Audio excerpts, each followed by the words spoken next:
Hey, and welcome to another Tech Tuesday. This is Chad from Ascension Worship. This week we've got a cool studio or broadcast trick for you on how to use a double gate. Hey, what do you say? Yes, it's that time again. It's Tech Tuesday.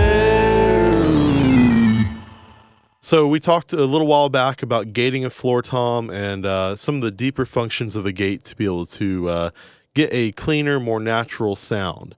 This week I want to show you something I've been working on just going a little bit deeper, getting a little bit more control over gating a floor tom. Because it can be tricky because the tom it's got a lot of low end to it, it's got a lot of sustain, but that microphone is very close to the cymbals and tends to pick up a lot of garbage that you don't want to have coming through. And if you're not able to gate it the way you want, then sometimes you're going to end up with a lot of cymbal bleed, even with the gate. So that's what we're going to look at today. So first of all, I'm going to show you what like a quick example of what I would do with a single gate, and then we're going to kind of show you the trick I've been working on this week. So a real quick refresher, looking at the gate here, we're looking at the Waves C1 gate. And this one in particular is going to let us do what we want today. We've got our threshold, which as the threshold raises up, that is dictating how loud the audio needs to be before you can hear any sound. So if the threshold's really high, unless the audio can reach that level, it will be completely muted. Once it reaches that level, the attack dictates how long it takes to get to full volume. So it's like a really quick fade in, and this is a drum we're working with, so we want a really fast attack so that we can get those transients to all come through. Once the audio goes below the threshold, then the release dictates how long it takes to fade out back to, in this case, it's being muted. So those are our main functions for the gate.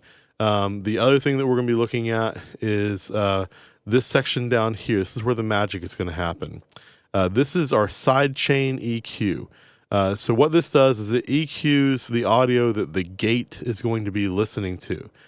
So in this case, again, the floor tom's a deep sounding tom, but it's picking up a lot of cymbals and a lot of snare. So we can use this to try and get rid of some of that cymbal and snare only in what the gate is hearing, so that we can then have a cleaner sounding gate with less false triggers.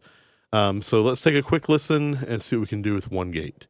This is our audio. This is the floor tom soloed. And then so you can hear there's going to be a lot of cymbals and snare in the background in this particular part of the song.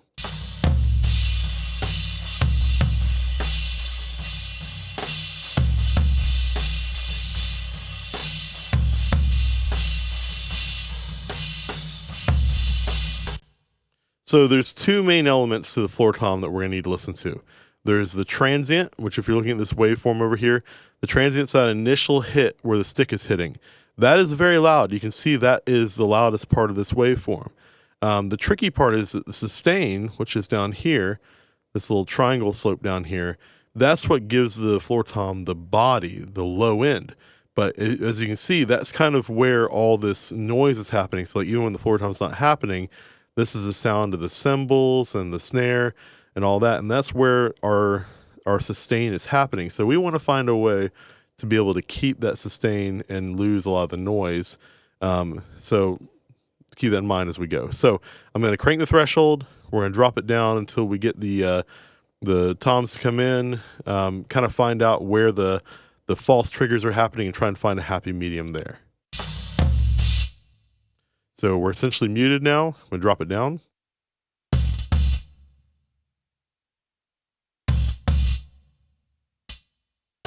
There's our false triggers.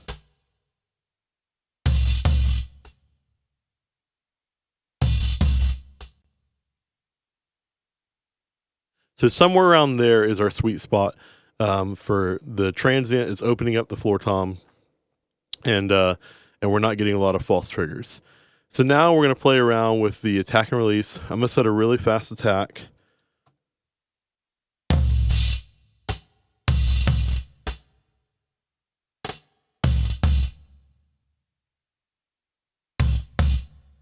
Okay. And then our release time is set to 30 right now.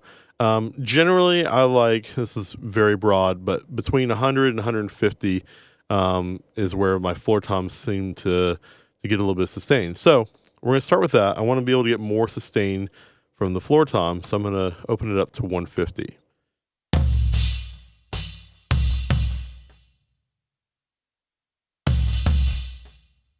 So the good thing is that we've got more low end because we got a better sustain happening. The bad thing is that you hear more of the cymbal bleed happening, which in context with the overheads, and in this particular song, I've got the overheads mixed pretty low. You're going to hear every time the floor tom hits, it's going to sound like the overheads just jumped in volume.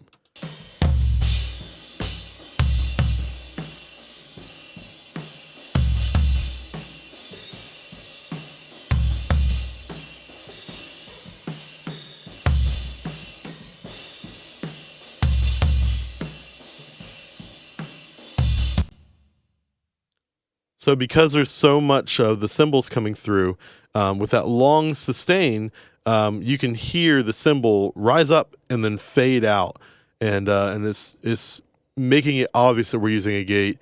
I don't like to use drum samples if I don't have to. What I like to do is to make the drums sound like it's a sample, but still be the real deal. And yeah, it's a bit of pride, but I think that is a good challenge, and so that's what we're doing today. So 150 sounds good for the sustain. It doesn't sound very good for the attack, the transient. So if we were to crank that down, let's see, we had it at, I think 30 was the default.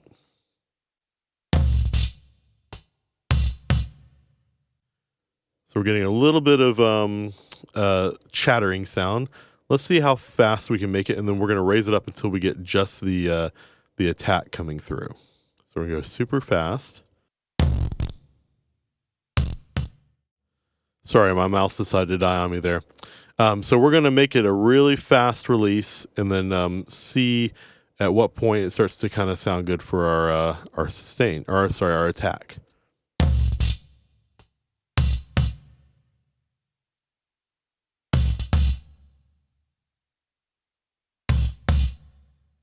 Actually, 30 is pretty good. We're going to keep that. So again, faster release is sounding good for our initial transient.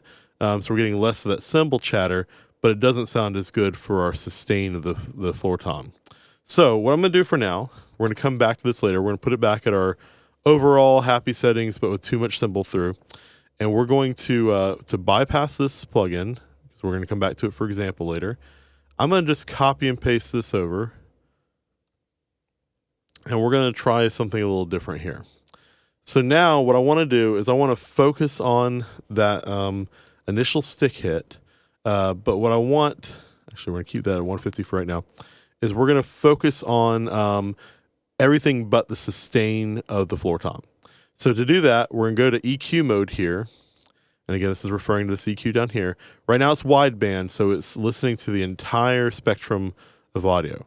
We're going to change it to sidechain. When you do that, this red line indicates what the gate is listening to. It also means that we can now click on sidechain in our monitor section, and that's what we can hear too. So we can hear... Sorry, it helps if I bypass or turn on the plugin. So right now, this low is indicating we've got a low pass filter or a high cut. So what I'm going to do is I'm going to lower this down until we only hear the sustain of the snare, or sorry, the floor tom. We're not going to hear the snare or the overheads.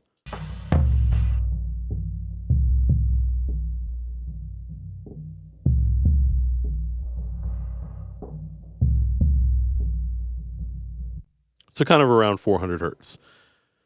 So now that we've got that, I'm going to change this to be a high pass filter or a low cut, which listens to this.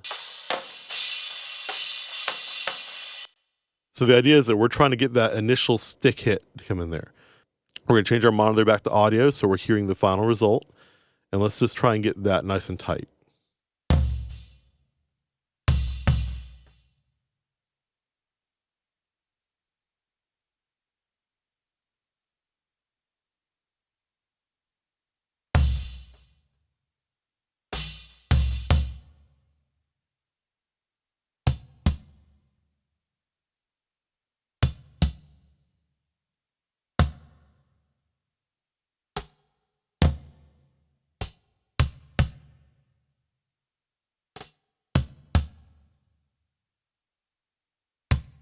Let's start around there.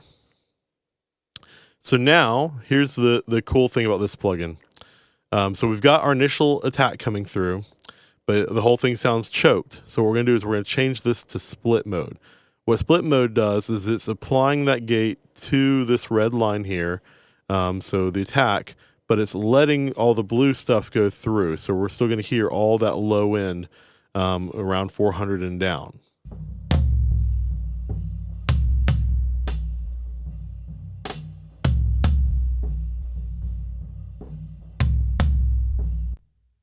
So now we're hearing that low end, so we've got more sustain back for our floor tom, but we still have that rumble between hits. So now we're going to copy and paste this gate down again.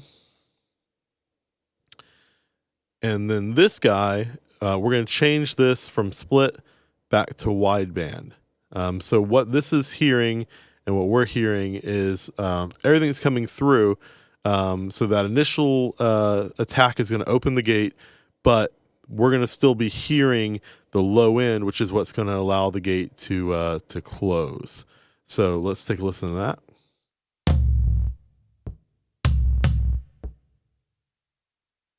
And what we're going to do is we're going to open that release time back up to 150.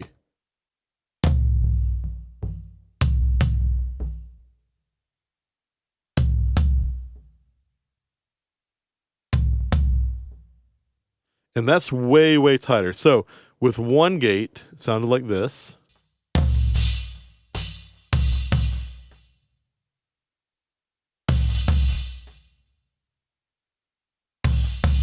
So we got a lot of cymbal bleed. With two gates, one focusing on the attack and one focusing on the sustain.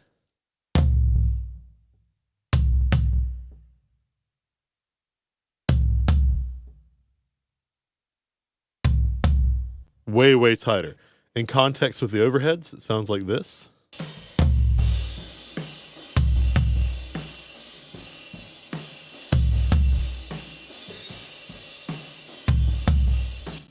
So again, before, with one gate.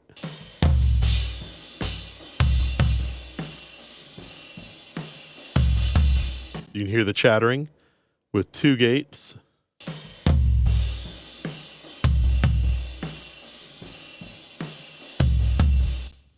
And there you have it. One other thing that's going on, it's very subtle, but there is a little bit of reverb on the floor tom. That helps to, again, kind of smooth this process out. So you can use that to kind of add in a little bit of an artificial sustain on top of the sustain you have from the gates. So I hope this has been helpful for you. I've just started doing this. I've really only done it on the floor tom. But there's nothing to say you couldn't do it on other instruments. I can imagine if maybe a no-hole kick, this would probably be a useful little trick for as well.